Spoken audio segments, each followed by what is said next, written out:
Hello, everybody. I'll go ahead and call this meeting to order. Do we have the scouts here still? No. Wait, Kathy's here. What? Have they left, the scouts? Okay. We start our meetings with an invocation, which we observe by a moment of silence, and we'll follow that with a pledge of allegiance.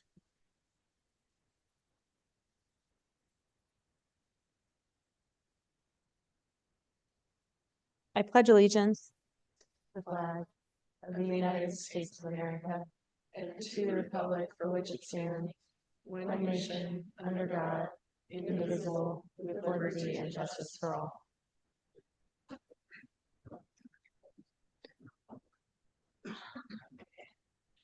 All right, clerk, will you call the roll? Corliss. Here.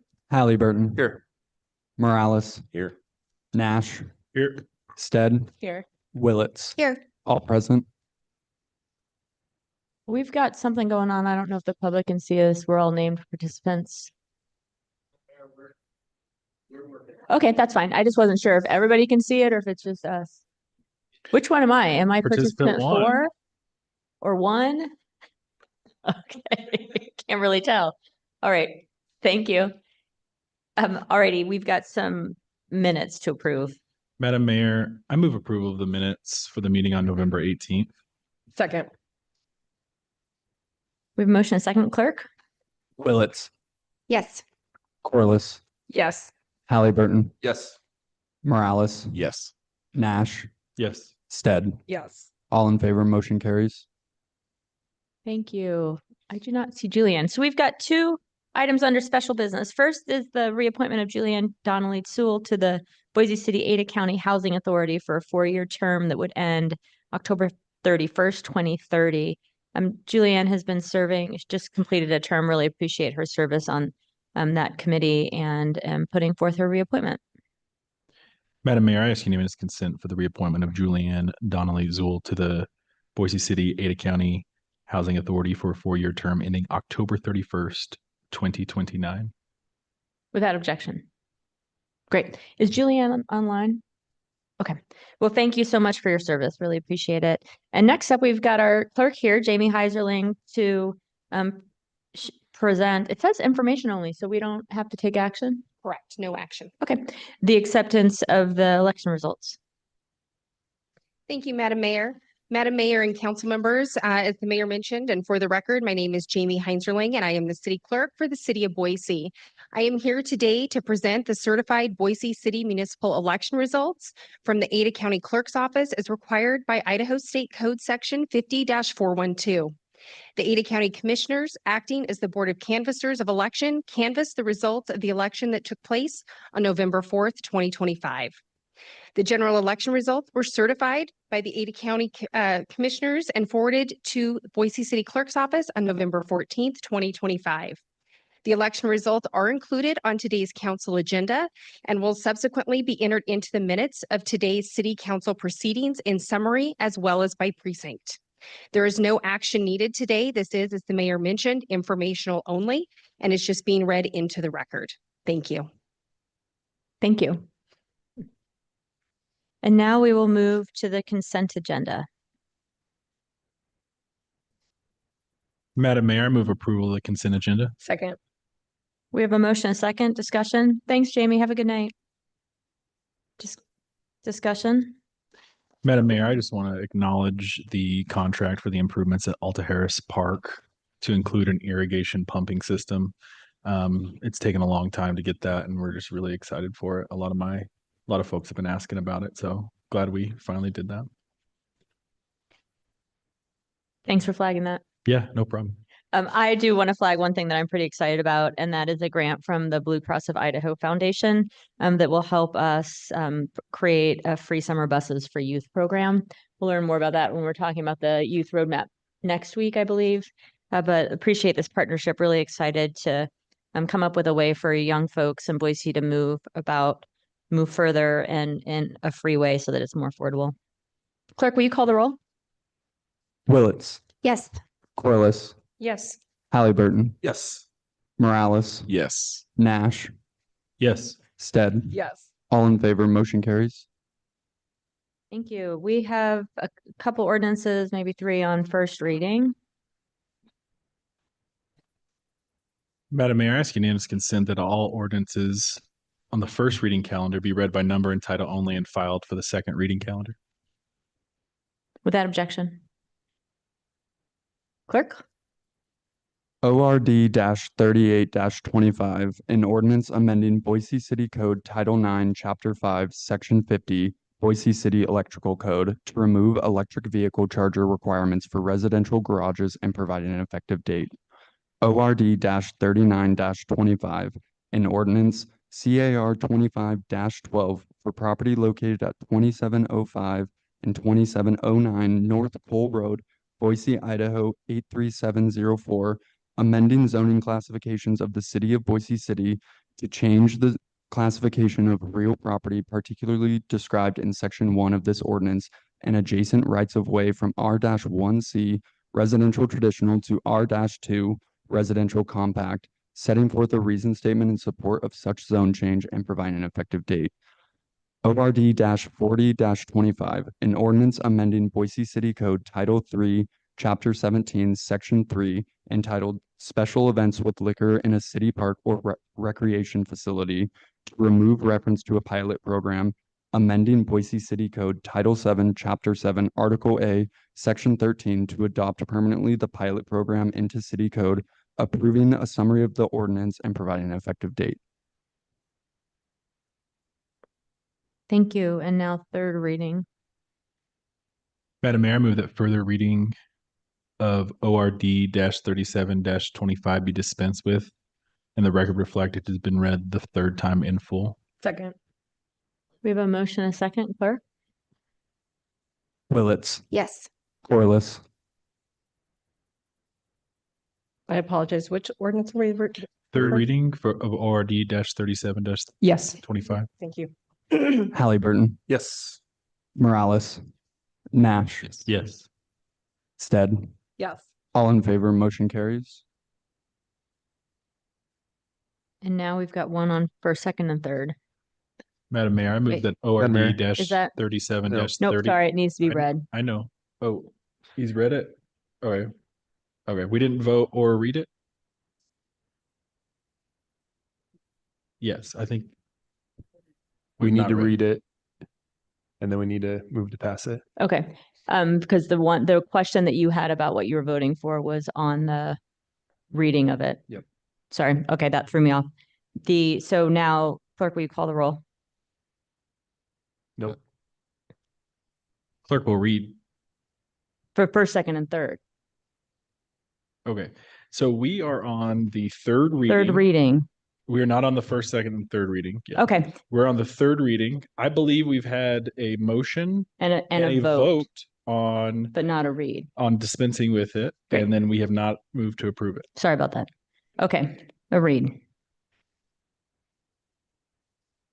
ORD 37 25, an ordinance of the City Council of the City of Boise City, Idaho, terminating the revenue allocation area for the River Myrtle Old Boise Urban Renewal Plan as amended, requiring distribution of any surplus determined to exist pursuant to section 50-2909 Idaho Code, authorizing the city clerk or the Urban Renewal Agency of Boise City, Idaho, also known as Capital City Development Corporation, to file the ordinance together with the boundary map with the Office of the County Recorder, the County Assessor, and the Idaho State Tax Commission as provided in section 63-215 Idaho Code, providing that a copy of this ordinance shall be given to each of the taxing entities affected by said revenue allocation area, approving the summary of the ordinance and providing an effective date.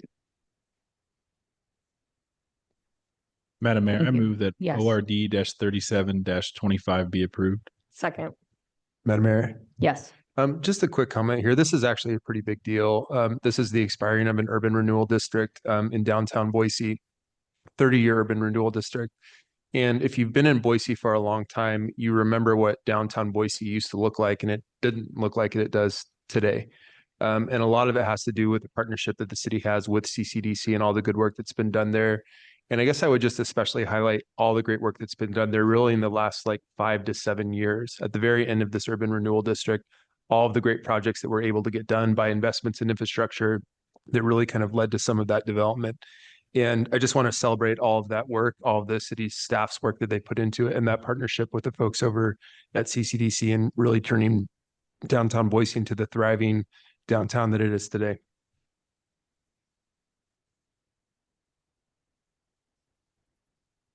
Thank you. All right, next up, Did we vote on that? I think we need to vote, Madam Mayor. clerk.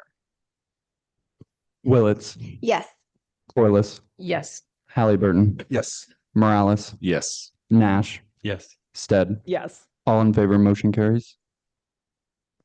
Okay, and now we have the first, second, and third reading. Madam Mayor, I move that all rules of the council interfering with the immediate consideration of ORD 41-25 be suspended, that the portions of Idaho Code 5902 requiring an ordinance to be read on 3 different days, twice by title and once in full, be dispensed with, that the record showed it has been read the 3rd time in full. Can I have a second? Second. Clerk. Willetts, Yes. Corliss, Yes. Halliburton, Yes. Morales, Yes. Nash, Yes. Stead. Yes. All in favor, motion carries. ORD 41-25, an ordinance amending Boise City Code Title 5, Chapter 2, General Offenses by repealing Section 3, Subsection A2, providing for a waiver of the reading rules and providing an effective date. Thank you. Madam Mayor, I move that ORD 41-25 be approved. Second. We have a motion, and a second discussion. Clerk. Willetts, Yes. Corliss, Yes. Halliburton, Yes. Morales, Yes. Nash, Yes. Stead. Yes. All in favor, motion carries.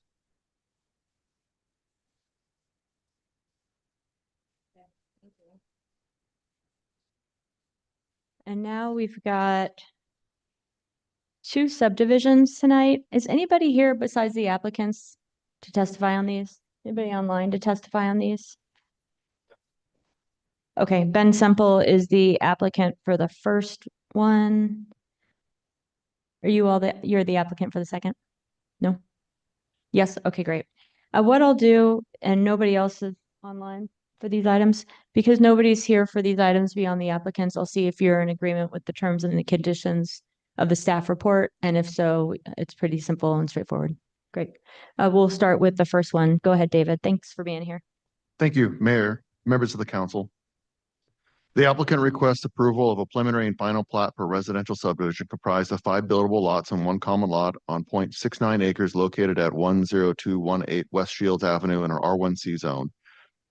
The subject property is located approximately 870 feet east of the intersection of Horseshoe Bend Road and Shields Avenue. There is single-family, detached single-family homes adjacent to the east, west, and north of the subject property, and to the south across Shields Avenue is a large parcel containing a landscaping business. This slide shows the landscape plan and the final plat. And in summary, the applicant requests approval of a preliminary and final plat for the State View Place subdivision, which is once again a residential subdivision comprised of 5 buildable lots and 1 common lot. Each lot will contain a detached single-family home. As proposed, all lots will meet the dimensional standards of the R1C zone. The applicant is also proposing a common drive which will connect to Shields Avenue. The common drive provides vehicle access to all 5 lots and is less than 100 feet in length, 150 feet in length, and is 24 feet wide. A 5-foot wide attached sidewalk will be installed along the east side of the common drive and in front of the 3 homes in the back of the subdivision. The applicant will also provide a 5-foot wide detached sidewalk and 8-foot landscape buffer along Shields Avenue. And the landscape buffer will contain 3 Class 2 trees. As such, the Planning and Zoning Commission recommends approval. Thank you.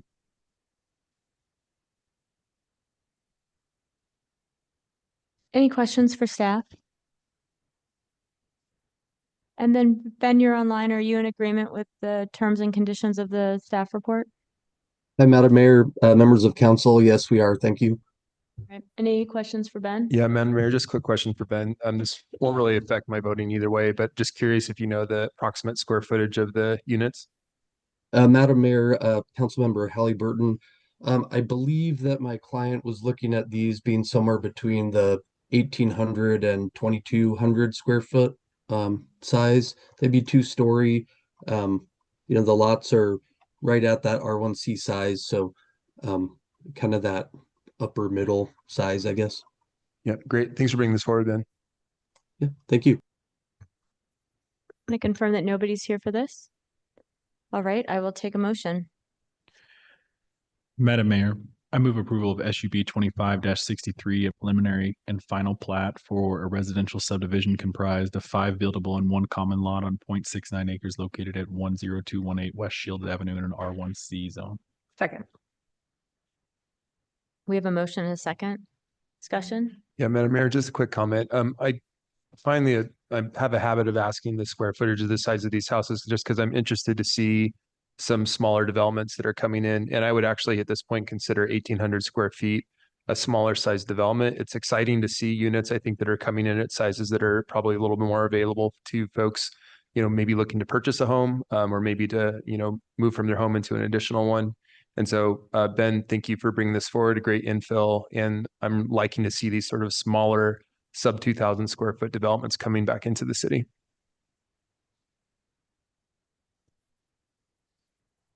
Clerk? Willetts, Yes. Corliss, Yes. Halliburton, Yes. Morales, Yes. Nash, Yes. Stead. Yes. All in favor, motion carries. All right, we will now move on to SUB 2546. Go ahead, David, and then I'll check in with the applicant to see if you're in agreement. Go ahead. Thank you. Madam Mayor, members of the council.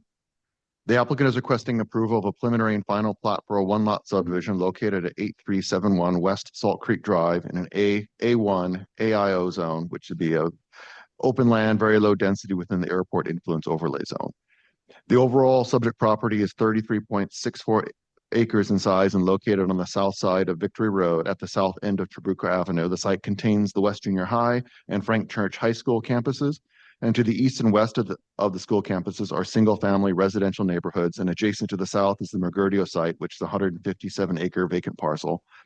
The number 28 bus route from the Town Square Mall extends through the subject property with a bus stop adjacent to the junior high and the high school campuses. The one lot subdivision is 5.04 acres in size, which includes the dedication of the right-of-way to the north and to the south. The remaining 28 acres to the south containing the school campuses are not included in the subdivision. The intent of the applicant is to construct a surface parking lot for the school containing 235 parking spaces. In summary, the proposed subdivision will install the following improvements, which includes a 10-foot wide detached sidewalk, 8-foot landscape buffer along Trabuco Avenue, and a 5-foot wide detached sidewalk, 8-foot landscape buffer along both sides of the new roadway, Pepper Street, adjacent to the north. In addition, a variance was approved to allow for the applicant to maintain the existing attached sidewalks along Milwaukee Street and Salt Creek Drive and to deviate from the required EV parking standards. These variances were approved and were not appealed and are not before the council tonight. This slide shows the final plat for the one lot subdivision with the right-of-way dedication to the north and south of the project. The one proposed parcel is 3.4 acres in size, and there's a 53 feet of right-of-way being dedicated to the north along the north side, connecting Trabuco to Milwaukee Street, and a 50-foot right-of-way being dedicated along the south side between the new parking lot and the school. In addition, the neighbors to the north had concerns with the overall project, but this has been resolved since the applicant will be installing detached sidewalks along both sides of Pepper Street with this project.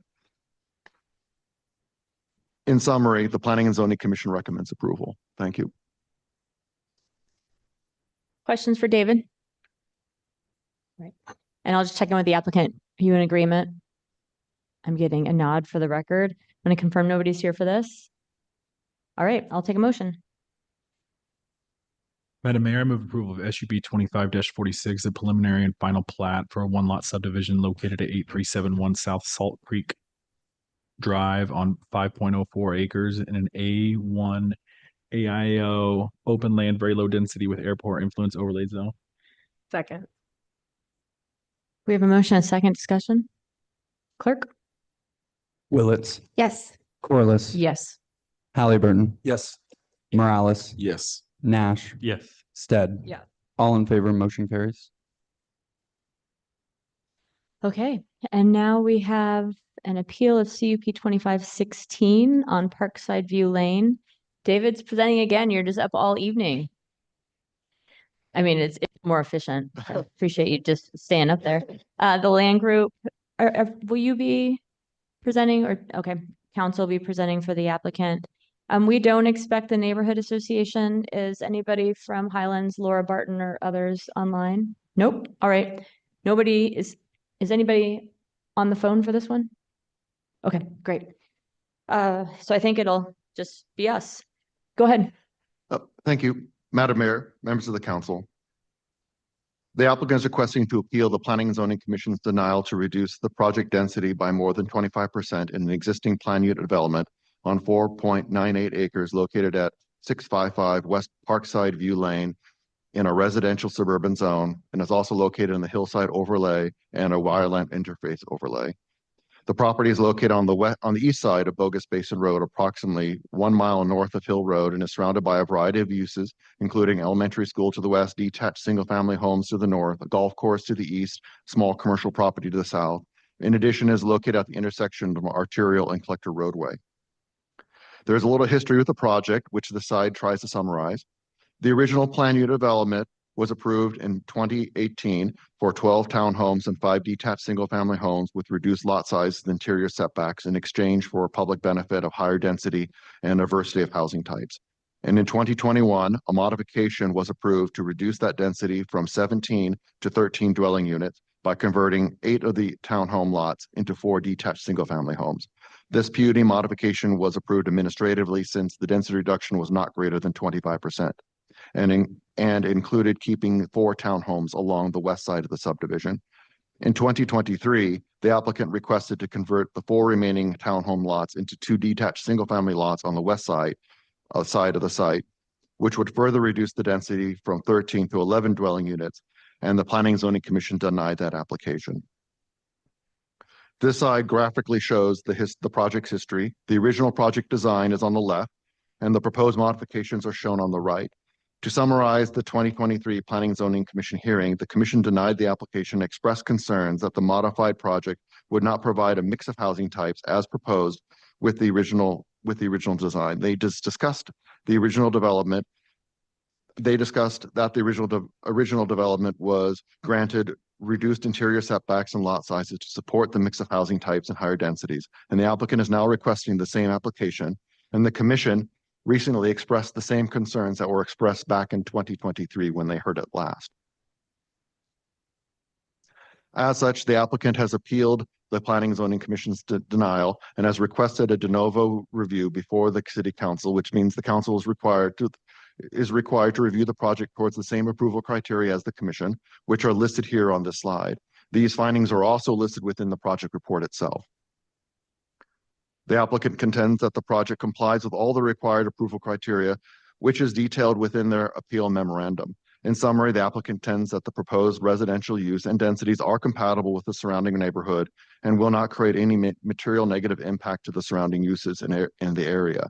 Also, the parcels being created will comply with the lot size requirements of the R1B zone. In summary, or in response, the planning team and the Commission reviewed the project and determined that the project did not comply with all the required findings. In particular, the planning team and the Commission reviewed these findings from a different perspective and determined that the site is uniquely suited for higher density with a mix of housing types, since it is located at the intersection of Arterial and Collector Roadway and is located next to a public school site. In addition, the density reduction would create a negative impact on the larger community and does not provide a public benefit, since the city is in need of additional housing and this would reduce density. Finally, the modification would convert the project to a traditional detached single-family neighborhood, which is not an innovative project design that was anticipated with the original project design back in 2018. Also, these issues are further discussed within your project report as well. In conclusion, the planning team recommends that council deny the appeal and uphold the Planning Zoning Commission's decision. Thank you. Questions for David? All right. Come on up. And welcome.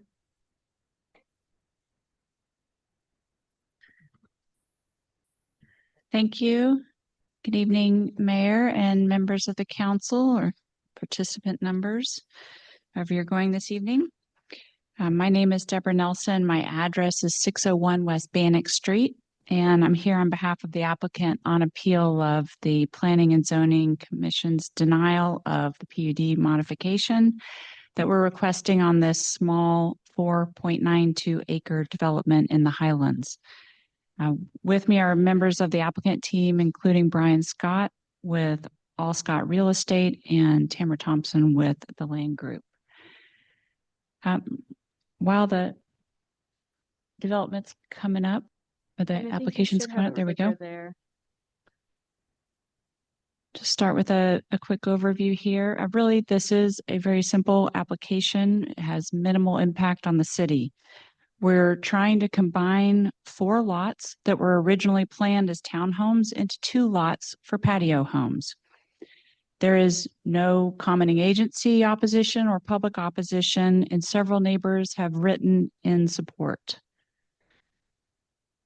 As David described, the original Highland Heights approval in 2018 included a PUD and a subdivision with 17 residential lots, which included 12 townhomes and 5 larger estate lots, all in the R1B zone. Before that approval, the prior use of the site was a vacant church. Development was infill and it was challenging due to the hillside conditions. Originally, the developer tried to maximize the space that was available by proposing the townhomes. This necessitated a PUD to allow a 0-foot setback for attached walls. Other deviations approved in the PUD related to hillside challenges, including a reduced setback behind the homes that backed up to Bogus Basin Road in order to put the hillside landscaping in a common lot. There were also internal setback deviations to accommodate hillside preservation on unbuildable areas within the development. In exchange, All Scott provided 4 benches within landscape common area on the north and a pedestrian pathway that connected to the adjacent golf course.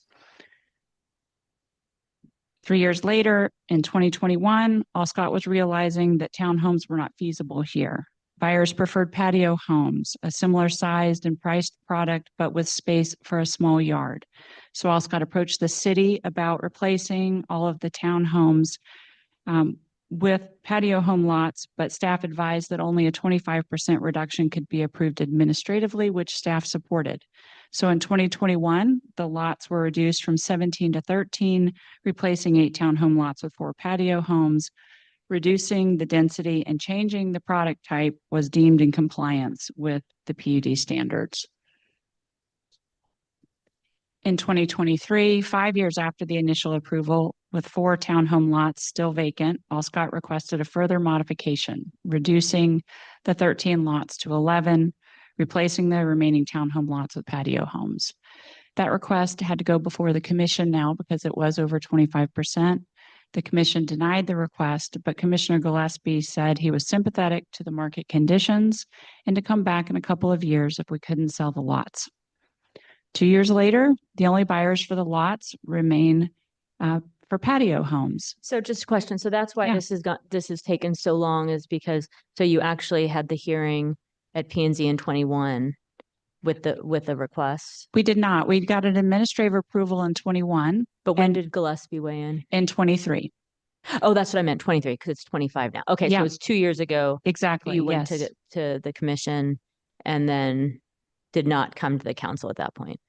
That's right. Just accepted the denial, tried again to market the lots and have had no success in garnering that buyer, but we do get many requests for buyers for the patio homes. And we have those again now. So that's what we'd like to proceed with. So here, that brings us to this current application. We're trying again for what we tried for in 2023. We picture here the type of patio home we'd like to put in this development that already is approved on the other lots. That were converted from the townhome lots. We also have the larger estate lots that are pictured there that remain as part of the development. We offer an additional amenity as well, which is a new bike repair station at the intersection of Curling and Bogus Basin for all the bikers that are making that climb up Bogus Basin Road. And the new configuration does meet all of the R1B zone standards, so no further deviation is required. Patio homes are comparable housing products to the townhomes that were originally approved here. Both are single-family for-sale products. Both are around 3,000 square feet. Both are high-end products here, designed to be luxury homes, so they're at the same price point. They're intended for the same type of buyer, someone looking for a high quality but a smaller home. The main difference is that patio homes are designed to accommodate primarily single-level living with a small yard versus the multi-level, somewhat less accessible townhomes with less outdoor space. Given the current build-out of the site, patio homes are more compatible with the surrounding homes from the standpoint of height and lot coverage. Townhomes would be taller and bulkier than the constructed patio homes. Also, the location of the remaining townhome lots is better suited to lower profile homes. The lots are already elevated well above the street. So adding a taller, boxier product here, especially at the corner, is inconsistent with the current development's appearance from the road. And the lower profile detached houses are more consistent with the other corners here, which include landscaping and the school parking. The location of the two areas also is more compatible with the lower profile homes because of the existing patio home in between them. This would create more shadow and privacy impacts for that home and an inconsistent look from Curling. You can see that well here as well. And here, what we really want to emphasize, and it looks like, I'm going to go back here. This shows better that home with the patio home in the middle. And here I want to stay here and focus on the site challenges, because this perspective really shows also that challenge that we have with the hillside development, the retaining walls, and the limited graded flat area to build upon. So the multi-story townhomes adjacent to these retaining walls creates stormwater issues, complex waterproofing planes, trap drainage points, whereas the detached patio home units allow clear swales and perimeter drains on all sides. These site challenges, I just want to call out too, don't readily support ADU development here. That was a question that came up from the Planning Commission about whether that was something we could support. After that hearing, we did carefully consider that and determine it's just not practical here, given the significant hillside, the limited access, and especially given that the rear of these homes is what faces directly onto Curling Road. Our proposed modification meets all of the approval criteria in your code. First, the location is aligned with the comprehensive plan. This is a suburban development consistent with other Highlands homes. The staff report acknowledges that the proposed housing product swap is compatible with the surrounding neighborhood, but staff argues this criteria is not met because they prefer more density where the development is adjacent to an arterial street, and because we are below the suggested suburban land use designation density of 3 to 5 units per acre. This particular location is not well suited for higher density. It is not near any transit stops. There is already significant traffic on roadways, especially downstream on Harrison Boulevard, which does not meet levels of service now. Our proposal also meets the description of the suburban land use category, which is predominantly single-family detached homes on lots ranging from 7,000 to 11,000 square feet, consistent with the pictured home. Our proposed density also meets the requirements of the R1B zone, which is an allowed zone in the suburban land use designation, as are other zones with lower density ranges, including R1A, which caps out at 2.1 units per acre. Second, as staff acknowledges, the proposal has no material negative impacts. It is compatible with surrounding development, creates no noxious uses, and no impacts to the transportation network. In fact, traffic is reduced. Staff argues instead that this criteria is not met because there are not a mix of housing types and there is no public benefit. This criteria does not require a mix of housing and only requires a public benefit if it is needed to mitigate material negative impacts, which staff agrees do not exist.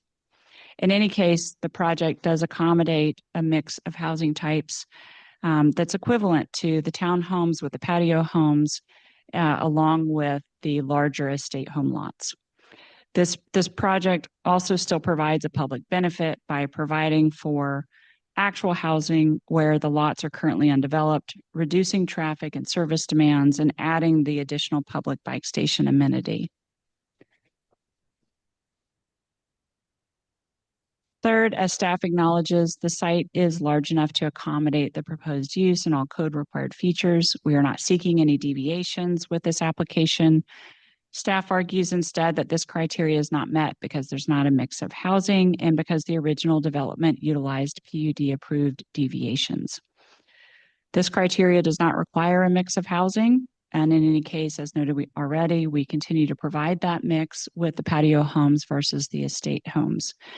And while we agree the PUD did take advantage of the deviations, those benefits have been provided and continue to be provided now, and they're supplemented with the additional bike station amenity. We are not taking away any of the items, the public benefits that were offered in exchange for the prior PUD.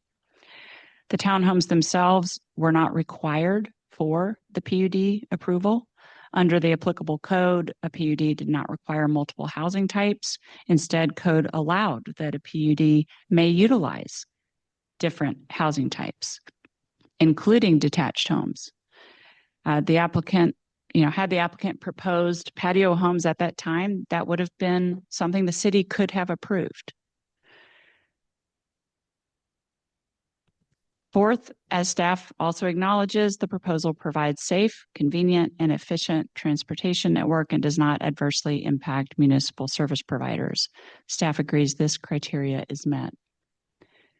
And finally, the requested modification is not in conflict with the comprehensive plan. The original approval cited numerous comprehensive plan goals with which the development continues to align. These include numerous foothills goals about compatibility of uses, reducing impacts on roadways, expanding connectivity and multimodal facilities.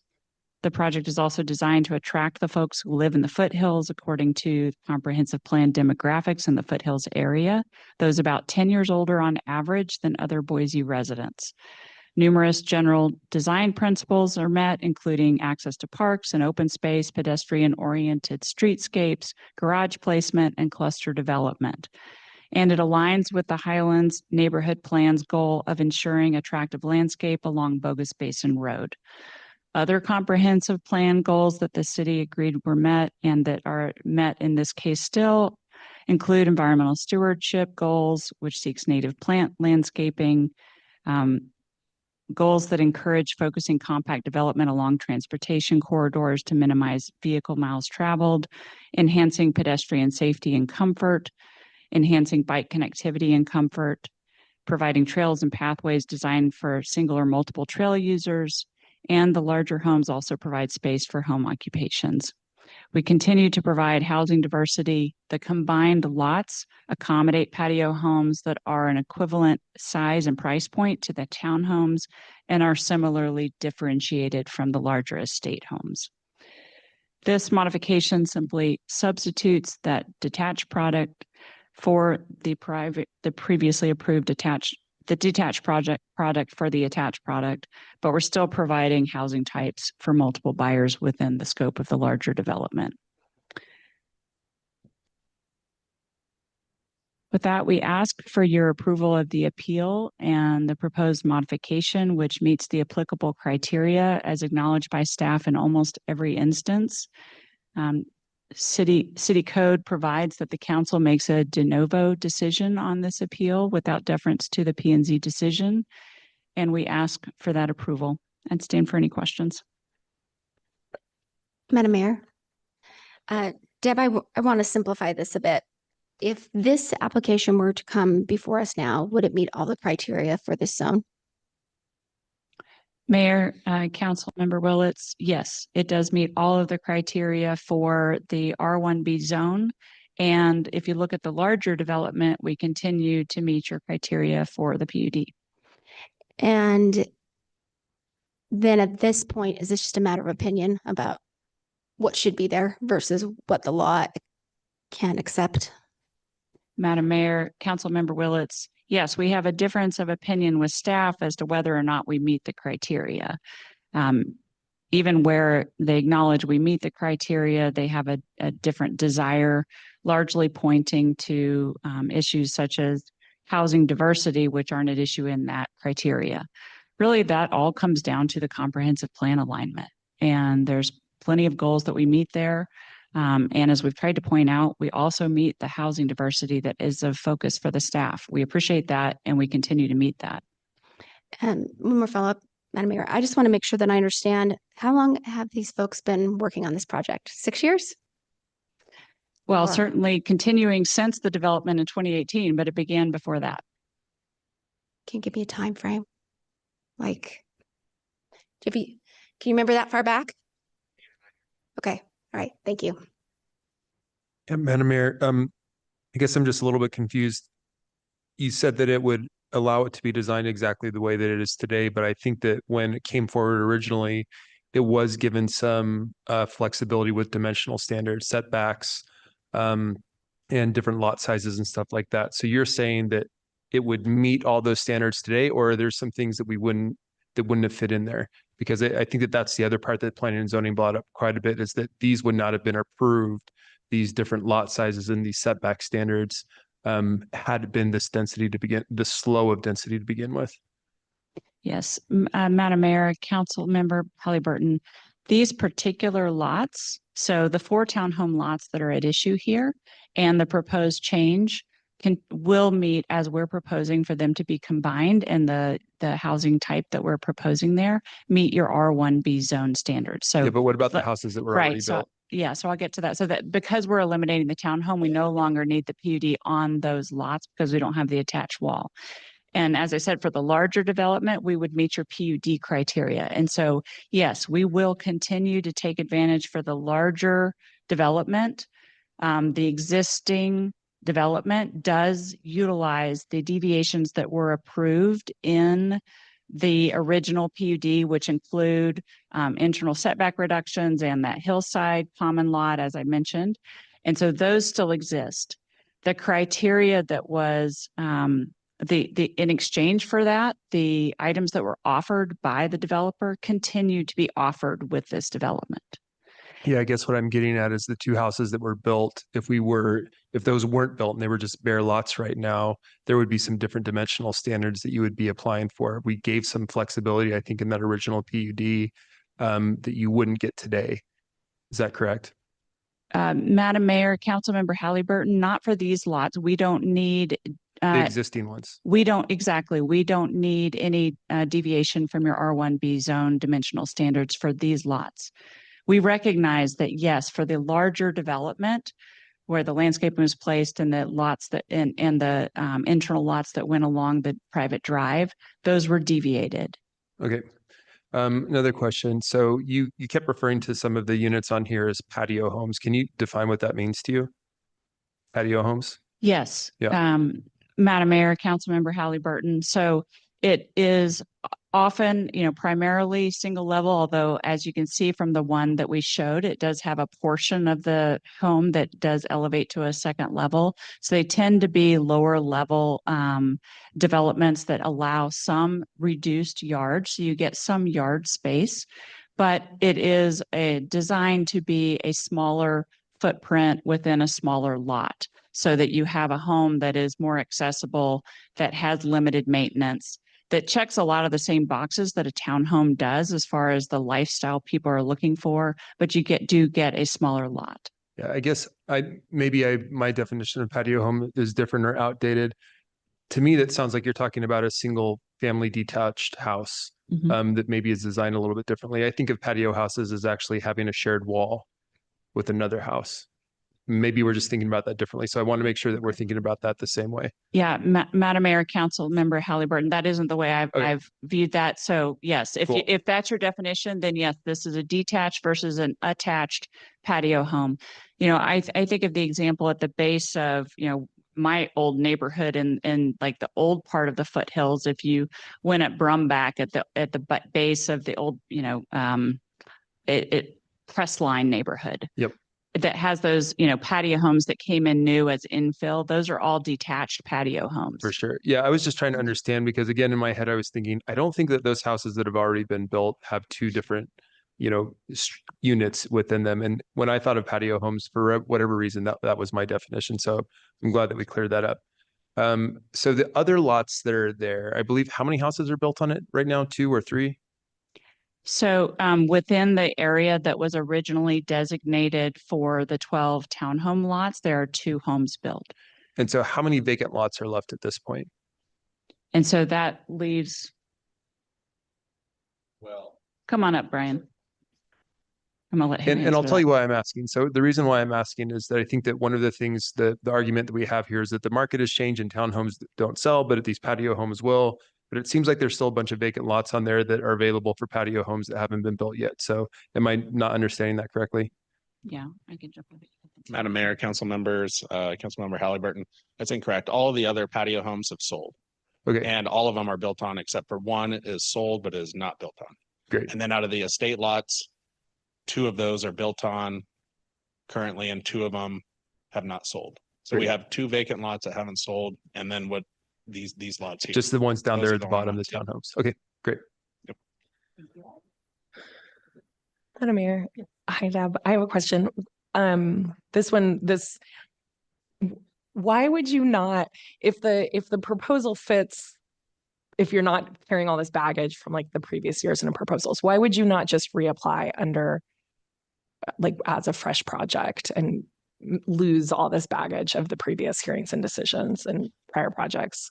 Madam Mayor, Councilmember Stead, we actually did work with staff to see if we could come in that way, and that was not acceptable to staff because we don't need the deviations now.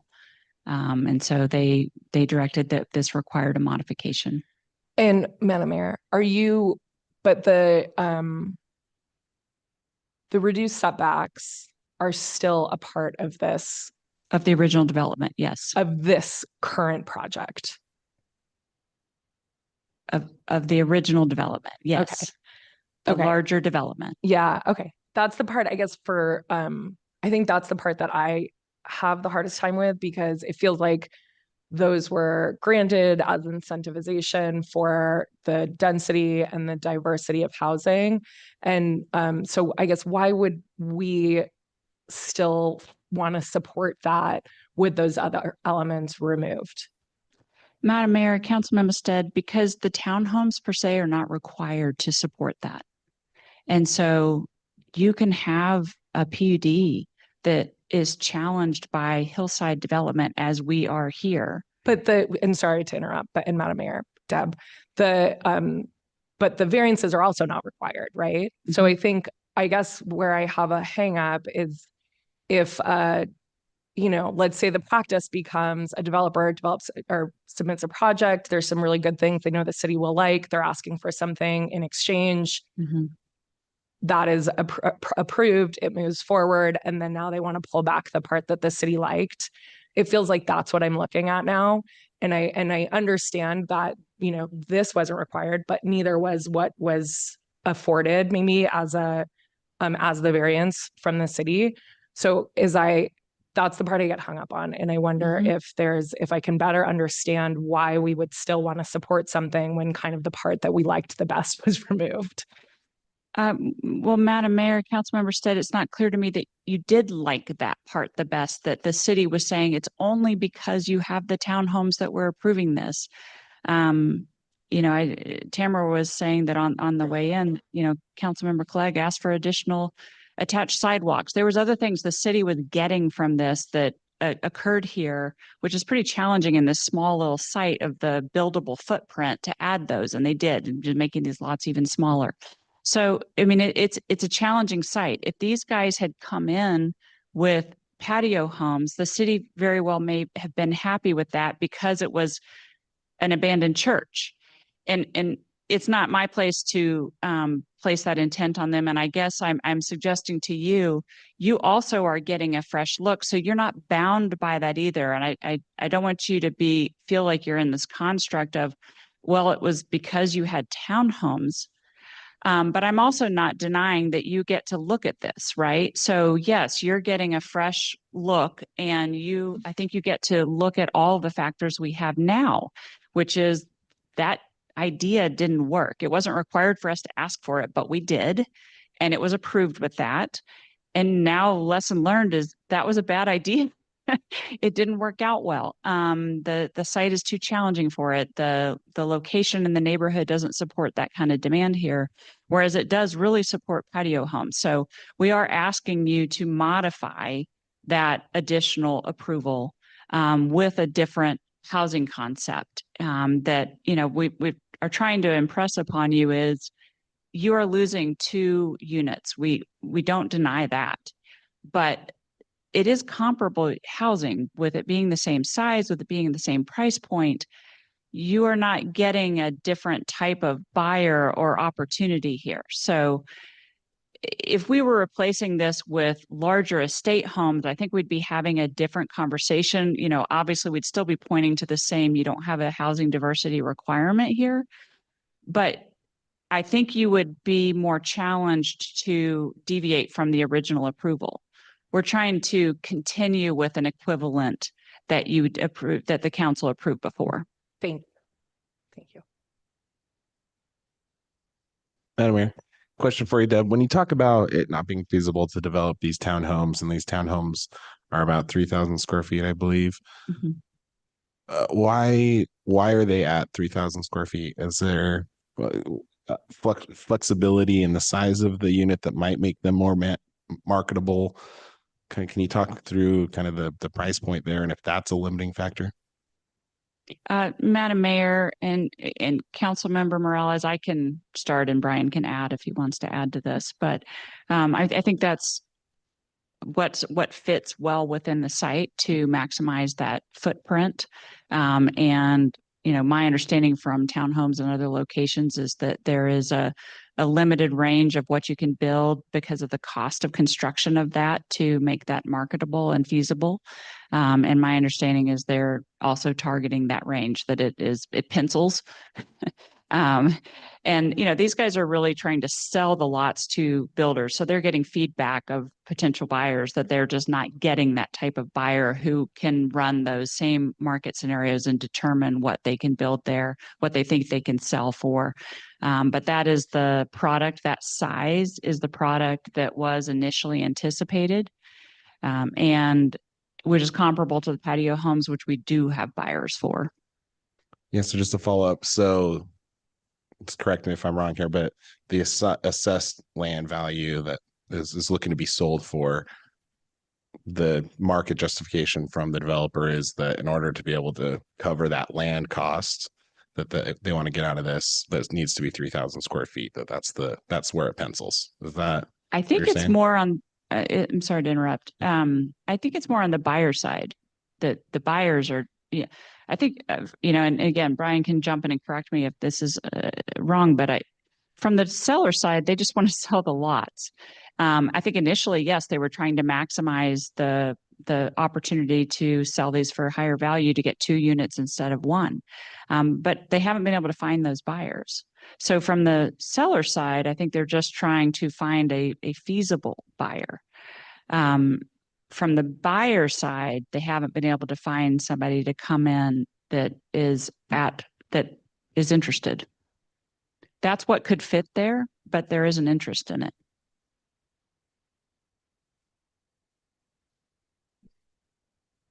Madam Mayor, Deb, thanks so much for bringing this to us.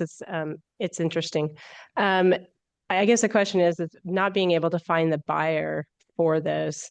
We're saying is solely because of the unit type that's put on there, the townhomes, but it could also be on the price point for those lots, right? Right. Yeah. Yeah, and Madam Mayor, Councilmember Corliss, that yes, similar to what I think Councilmember Morales is getting at. Yes, I mean, in theory, there could be permutations here. I don't think that they have found at this point anybody that's coming in to offer those permutations. They're just not finding those. And this has been listed, these lots have been listed on MLS. They're currently divided into these small lots that are suited for townhomes, and they're not getting those buyers. So whereas they do have interest in the patio homes if they're able to combine them. Yeah, Madam Mayor, I guess, Deb, what I'm getting at is they're not getting the buyers at the price point. So it could be a shift in the price point that could bring the buyer along, is what I'm saying. It's not 100% correlation on the building type that's on the lot. Madam Mayor, Councilmember Corliss, yes, I understand. And, some of this is also, and again, Brian can jump in if he's got more to offer on that, but some of this is also just based on the continued feedback that they're receiving from the development, that they continue to get this inquiry for patio homes, and the neighbors are asking that are building out patio homes, saying that's more of what we want here. And so I think they're recognizing the market as a whole. And this is what they saw in 2021, even when they came in for the administrative approval, but couldn't do them all at once. And I think the consequence of that is having more of those homes come in, then you create some compatibility problems just by building it out that way. Yep, Madam Mayor, I'm kind of asked this question earlier. I'm going to ask it maybe in a different way. So I wasn't here on council in 2018, but I served with most of the council members that were on back then. And Elaine requested separated sidewalks and detached sidewalks and trees on every single application, no matter what it was, without any, allowance for variances.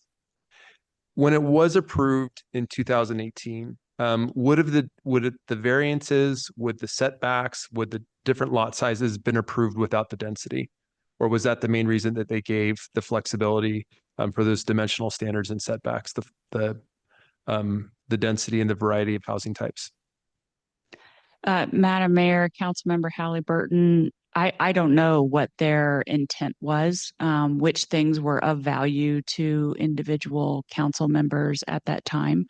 I think the variances themselves and the PUD deviations that were requested reflected the hillside condition as needed to create a developable footprint.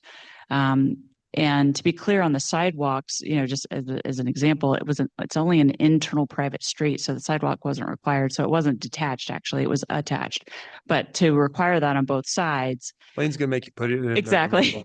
With a private street. Yeah, and some trees. Yeah.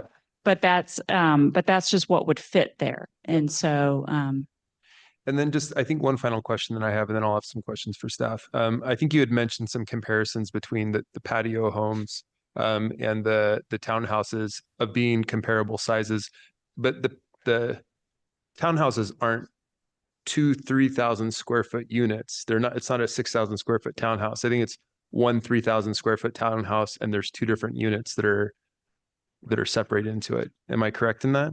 Madam Mayor, Councilmember Halliburton, they are 3,000 square foot units there, and they accomplish that by being stacked and boxier and having multi-levels. And are they sharing the walls, the townhouses? So each of them is 3,000 square feet. 3,000 square feet, and then there's an attached wall, and then there's another one that is 3,000 square And so there would be two more units at this point versus your patio homes now. But when the application was originally approved, it was 25% more. So I think we were talking about, was it 17 at that time?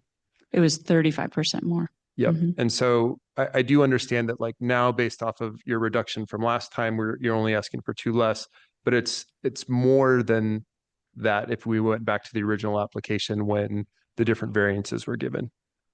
Madam Mayor, Councilmember Halliburton, that's right. And that is why we're before you. That is what requires the hearing. And so that's true. But the iteration still has been approved. And so this is what's left.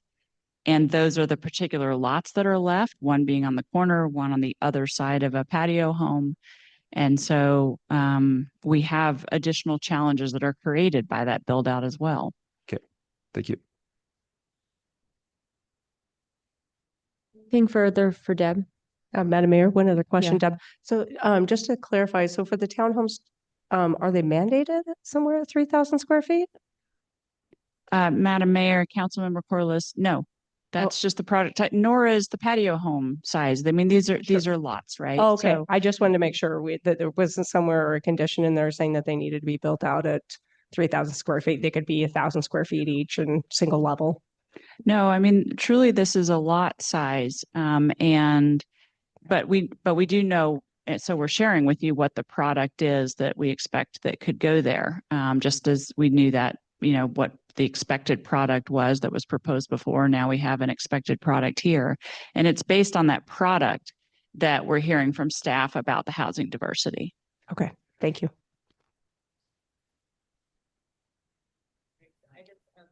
Sorry. Before I release you, I just had a question about my process because I want to make clear because we try to do things as quickly as we can. You haven't been in the city soup since 2023, but when you were denied by P&Z, you chose not to come to council at that point. That is correct. Because you wanted to see if the market would allow for this. So you decided on your own free will to stop the process in 2023, and now you're picking it back up. That is correct. This is a new application. Well, it's not a new application because it is. It's a new request. Right. So you haven't been in the churn of city soup for the last 2 years. No. All right. Just want to stop those rumors in advance if that seems to have been the takeaway from some of that. Understanding that projects take a long time in 2018 from here, yes, but you chose not to appeal in 23 and now you're starting with the request again. That is correct. Great. All right. And then I'm going to confirm that nobody is here to testify on this. All right. So we're not going to take any additional testimony, but we will ask questions of staff and then you'll have the chance to wrap up. Okay. Thank you. Madam Mayor, I'll kick things off with staff. This seems to me like an unusual request for a PUD to date. It seems like some of it's coming off, David, of the PUD. I guess my question is, have we done something like this in the past that you can recall? Madam Mayor, members of the council, we've modified planning developments in the past, especially ones from the legacy code. We don't try to change them. We hesitate to change them quite to the degree that they're proposing with this, in the sense that it's converting it to a sort of a detached single family type of development.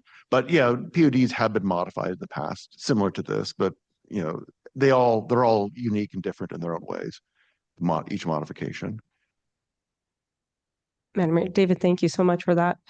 With these being, as I understand, these are attached townhomes. Could they be detached townhomes under the current PUD?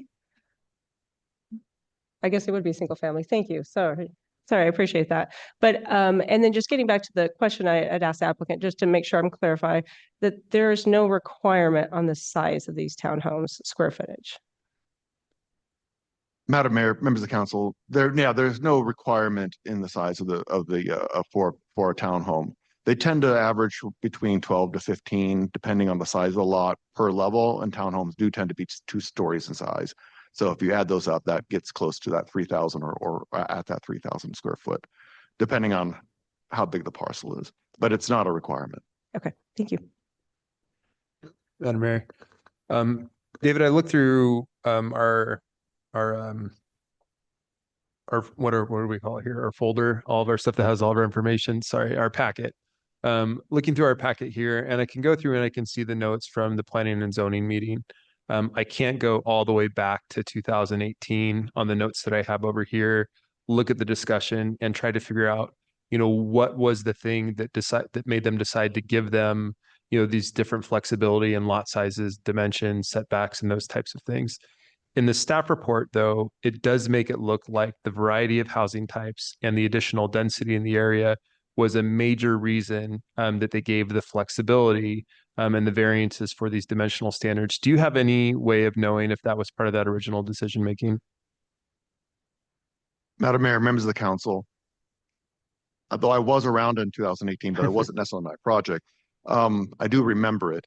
But I would note that within the legacy code, the plan unit development, one of sort of the objectives and goals was to provide innovative project designs. And through that, it did say that, it did encourage multiple or different product types could be used, such as townhomes, duplexes, other things too, for larger projects. So, that's what we're trying to get was a different type of product types other than just a straight detached single family neighborhood, similar to what's around it. We wanted to get higher density and something a little bit different, especially at this corner. That was the goal, and I feel comfortable in saying that, although I can't remember offhand what the minute said per se. Thanks, David. Madam Mayor, David, did the city require the townhomes at that time, or was that proposed by the applicant? Madam Mayor, members of the council, the townhomes weren't necessarily required in the legacy code. It was highly encouraged to create an innovative project design. So we wanted to see it, but it was not a requirement. The code, legacy code, did require mix of housing types for other types of planning developments that had multifamily to it, but this was not a multifamily project. So, but we definitely wanted to see that, and that's something that was a goal that we definitely liked about the project.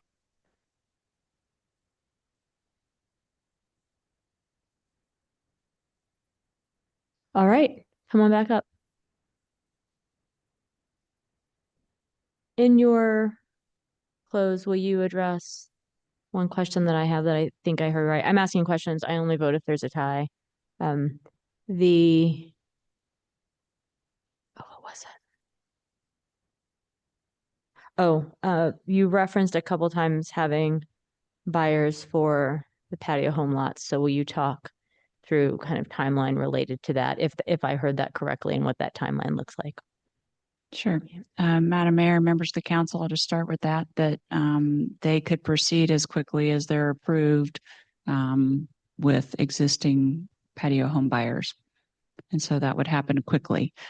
I guess I agree with David's statement that the prior code encouraged innovative design, but it did not require a mix of housing. It said you may include a mix of housing, and that included attached and detached and multifamily.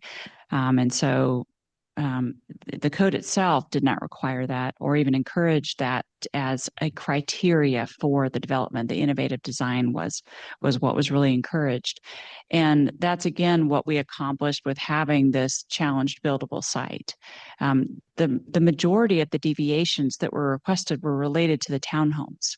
And so that goes away. The other deviations were related to hillside, and that is still valuable for this site, no matter what the housing product is before you. And I guess I would encourage you to think about what is before you. The council that made the 2018 decision based their decision on what was before them.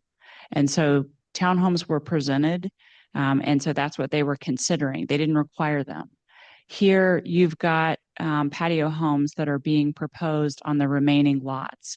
And we've tried to illustrate why we meet all of the criteria in your code for PUD modification, which is going back through those original PUD criteria. We've described the amenities that were previously provided that are still provided, the same ones that were offered with the original PUD, and the additional amenity.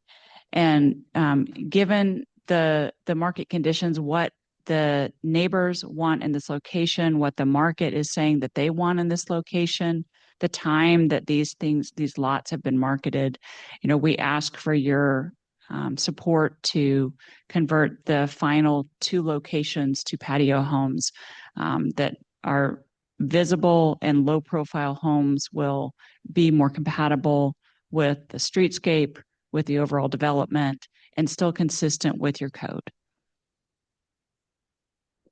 Thank you. Thank you. All right. Madam Mayor, Yeah. question before you go. For Deb? For Deb. Great. So I kind of get the sense from from the original council that this was in front of, from the planning and zoning that's came in front of recently, I don't think anybody really gives a crap about the townhomes. I think what people give a crap about is the number of units and the variety of housing types. And so I think that it's tempting to look at this and say, hey, this is just 2 fewer units. But I'm looking at it, I'm saying, no, this is actually 5 fewer units. There was a council that came before me that saw value in adding density to this area. And I would say that like, this is a great area for density. I would like to see more than, I would like to see much more than 17 units. This would be a great place, for some multifamily housing. It's right down the street from where I live. And so I'm trying to figure out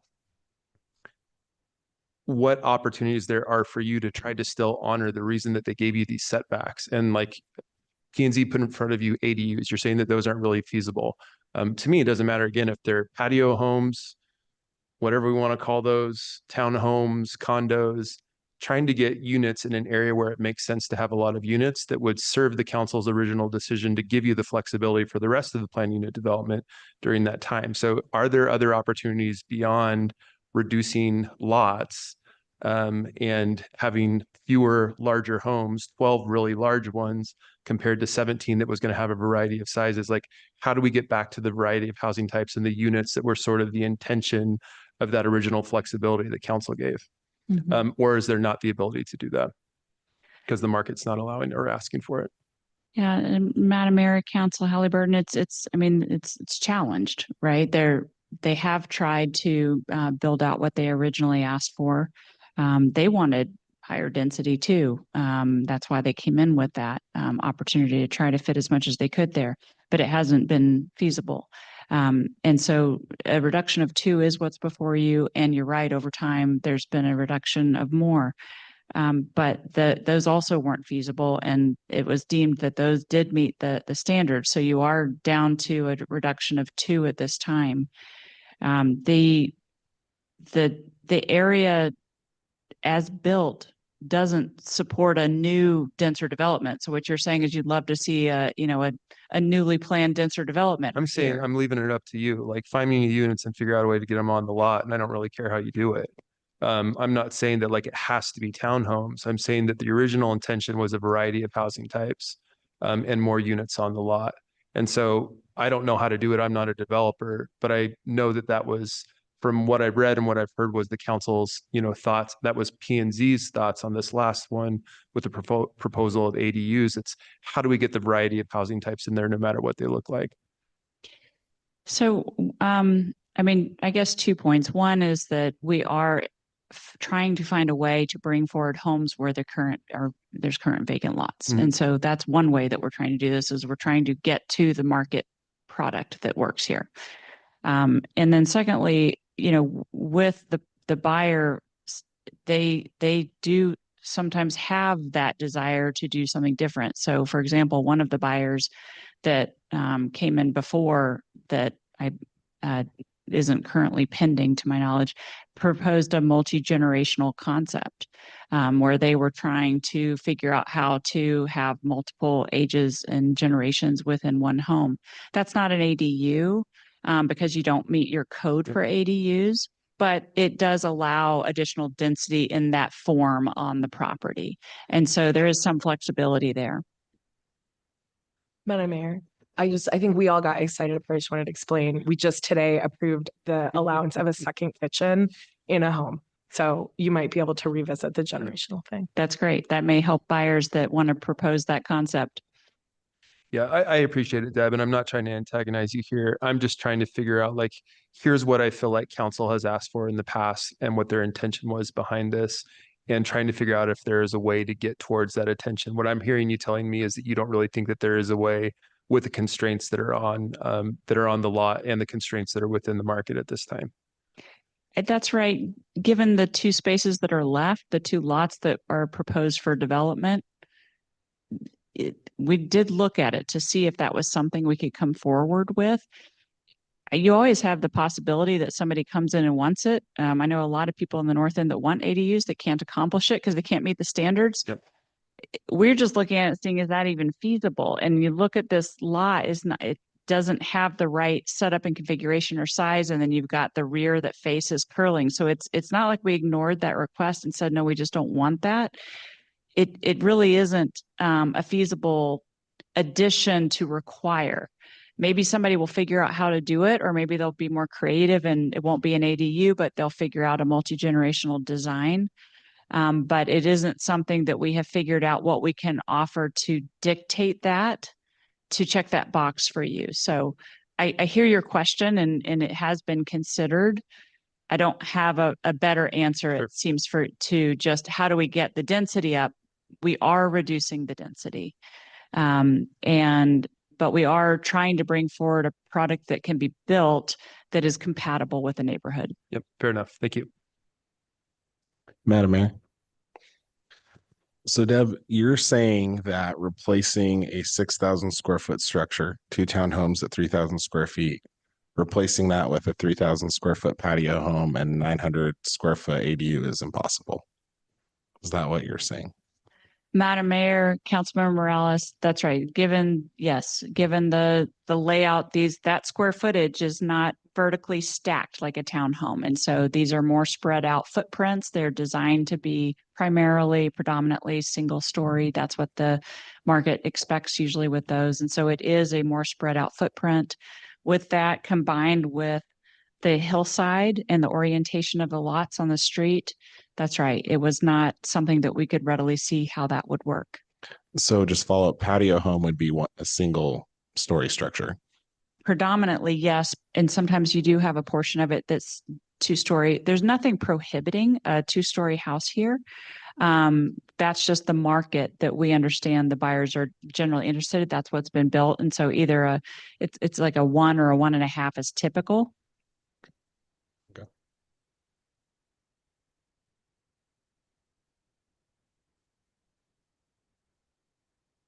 Thank you. All right, I'm going to close the hearing.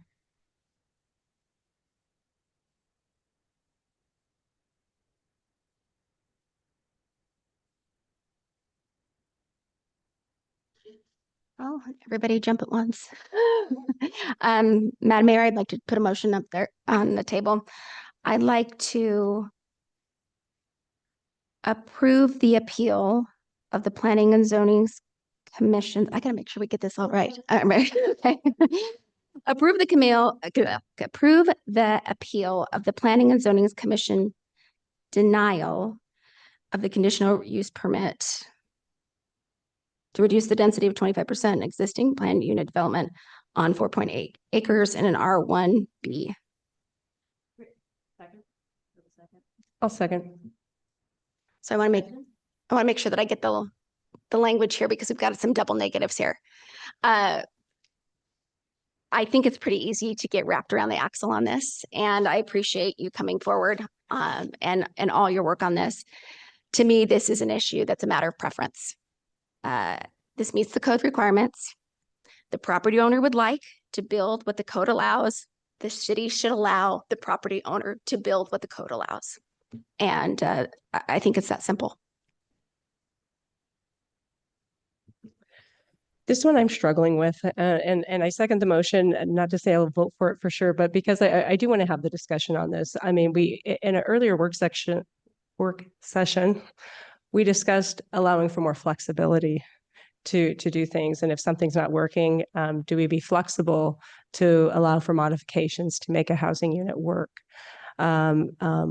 I guess where my struggle is on the opposite side of that is we had a planned unit development, and where does that take precedence, and where do we stick to that? It feels, as Councilmember Stead mentioned, that we get developers gotten some benefits from it, and now we're pulling out what could have been or may have been definitely some increased density that won't be losing a couple of housing units. So I guess I don't have any magic wand here. I'm just kind of sharing my thoughts on the matter and where I'm at. Madam Mayor, I appreciate staff's work in seeing through the intent of councils past and present. I think there's been considerable effort here to try to comply with that intent, and I appreciate the applicant and the efforts that they've gone to try to build what was expected of them It seems like given this effort, that's not practical. So I'll be supporting the motion. Madam Mayor.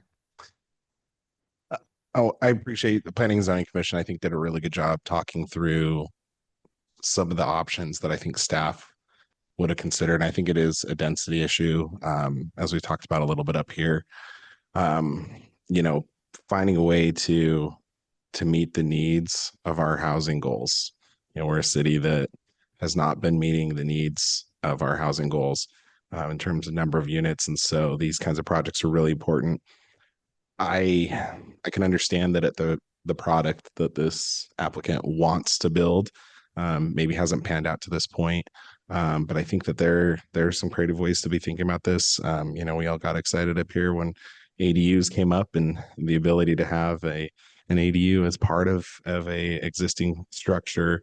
Two ADUs, you could actually build back some density, perhaps. I think that we have to take responsibility for the direction that we're going to take the city in terms of number of housing units. And I think that that's something that's really important to me, a lot of our neighbors in our growing city. So I won't be supporting this motion. Madam Mayor, I am also struggling to support the motion. I think I will not be able to. If we're looking at the project fresh today without the review of the previous bodies, I would not grant the variances for luxury single family home project. The only hardship in this request seems to be market conditions.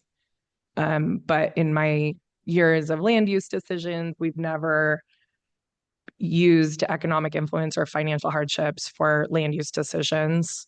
It does seem, it's difficult because it is just 2 units now, but to me, it seems like the advantage has been taken of the variances, and the rest of the agreement has not been met over the years. And we're just like slowly sliding away from what that original agreement was. And although it's small now, it's kind of snowballed. So I will not be able to support that. We're running out of this kind of land. It's next to an elementary school. There's transit. I mean, it's for all the reasons that it was initially allowed to have the variances. I think we're losing sight of that. And so I won't be able to support the motion. Madam Mayor, I think long before I've been on council, there's been city council members who fought for every single unit they can get across the entire city, knowing that there's a housing issue and there's multiple different developments where neighbors wanted just one less. And, in some cases, it would have saved a tree on the mayor's first tie-breaking vote if we would have just gotten 1 or 2 less units. And we still fought for those units. We can't actually do a lot of things to require, but every once in a while we can grant some flexibility to encourage a little more density or something a little bit different. And we can explore this kind of, extra gray area where the code isn't just black and white. It's like, what can we make it easier for you to do so that you can help us achieve our goals? I think that that's what the council's intention was when they passed this originally. That same council approved multifamily approved a multi-use building over by the Boise Co-op with a Catholic diocese. And then it came back to us. We gave them some height exemptions in order to get that multi-use. And then when the Catholic diocese came, we held them to it. We said, you still have to have an additional use here on the bottom. I'm still hoping they put in childcare. We'll see what they do. But we put incentives in place. We give flexibility to get things where we can. This council member said is correct. Like, this is right across the street from a school, a park that gets to be used when school's not in session. Soon Simplot Hill is going to be its own special park over there. It's a walk into the foothills. It's a great neighborhood to live. And so I think that the council's intention of getting those units was real. I think it's accurate. I think it's consistent. And I think that flexibility they gave you to try to get there would be great. You could come in front of me with an application as creative as you wanted to get those additional 2 units in there, and I would jump head over heels to get you there. I'd give you some more variances if we needed to give you some more variances, but we wanted 17 units there. We're not getting it. If we can get those at least 2, I'm happy to be as flexible as we can, or address staff to be as flexible as we can to help you figure out ways to get some additional units there. I see you shaking your head and saying it's not going to work, and maybe it's not going to work right now, but maybe the market's different in a little bit, because there are townhomes right across the street. There's actually an apartment complex right across the street. So it worked at one point. I think it can work again. I think it's a great place to get those additional units. So I won't be supporting the motion either. Madam Mayor, as the maker of the motion, I'd like to just make one more comment before we go to vote. Appreciate everyone's discussion. Thanks for hanging with us today. We're a little rusty. It's been a couple of weeks since we've been here. So just appreciate your patience with us as we get back in the swing of things. Before we take another break. I appreciate the robustness of this dialogue, and we had the opportunity to talk about the zoning code in a work session where we talked about aligning the zoning code with what the market is telling us is present. Not what we wish it was, but what is happening. And I think we need to recognize that if the council denies this, there won't be something on this land for at least 2 years, because it's going to have to go through another iteration.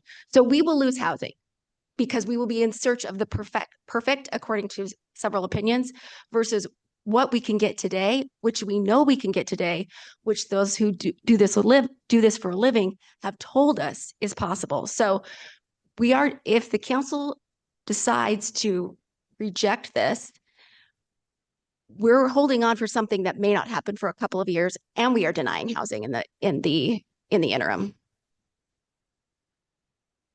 Madam Mayor. Yeah. Councilmember Willis, I appreciate that discussion. I appreciate those points. And I think you're absolutely right that that we could be missing out on opportunities for additional housing. But I go back that I think the difficulty is there's not something in our zoning code today that's preventing that from happening. This is strictly an economic phenomena. It's an economic reason that I bet you if you market that land for $50, you would have a buyer. And I'm not saying that that's what you should do. What I'm saying is this is an economic decision. And at the right price point, it can be there. So I don't feel that the sole remedy, I don't see this as a black and white that if we have to allow this for something to be built. I think there's other mechanisms, and truly the leading mechanisms is the market and the pricing on these. So for that, I'm not going to be supporting the motion tonight.